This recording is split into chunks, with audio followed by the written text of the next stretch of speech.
John Carter was an ordinary man with an extraordinary work ethic. He lived a simple life, waking up every day at 6 a.m. to start his shift as a construction supervisor.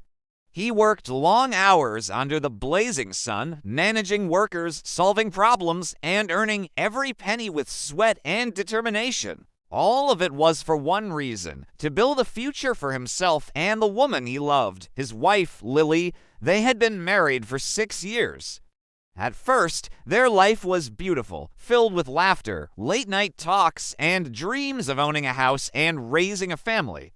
John loved her deeply. He believed she was loyal, supportive, and shared the same goals. He never questioned her actions, never doubted her words. But slowly, things changed. Lily started becoming distant. She stopped greeting him with warmth when he came home. Her phone was always locked, her schedule unpredictable. She'd dress up to meet friends or go shopping, and whenever John asked if she needed anything, she'd respond coldly, "I'm fine, don't worry about it." John noticed the change but didn't want to believe something was wrong. He thought maybe she was just stressed or going through a phase. He kept working harder, hoping things would go back to the way they were. One day, his coworker might casually mention something strange.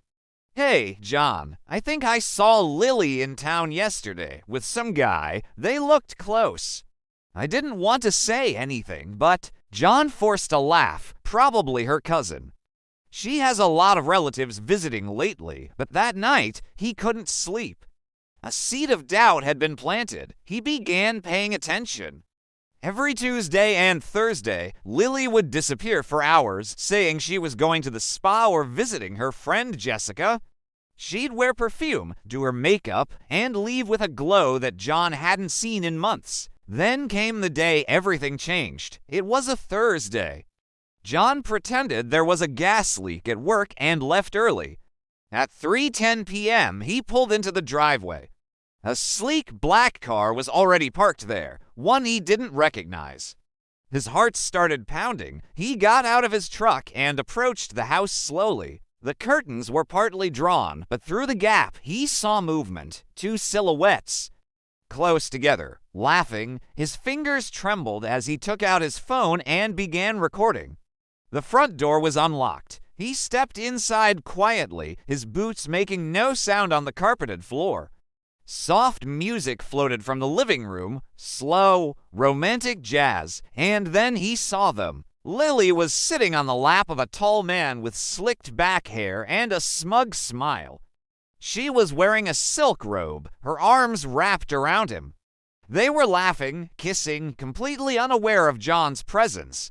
John froze. A deep, crushing silence filled his chest. He took a breath and spoke, his voice cold and steady. "I hope I'm not interrupting." They turned in shock. Lily gasped, jumping off the man's lap. "John, I didn't know you'd be home." The man stood quickly, fumbling with his shirt. "Look, man, this isn't what it looks like." John raised his phone. "I've recorded everything." "Don't worry, it's very clear what it looks like." Lily's eyes filled with tears. She stepped forward. "Please, John, I didn't mean for this to happen. I was lonely. You're always working." John looked at her with a calm that terrified even himself.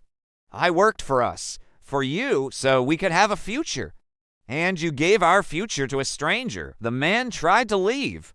"I think I should go," but John stepped in front of him.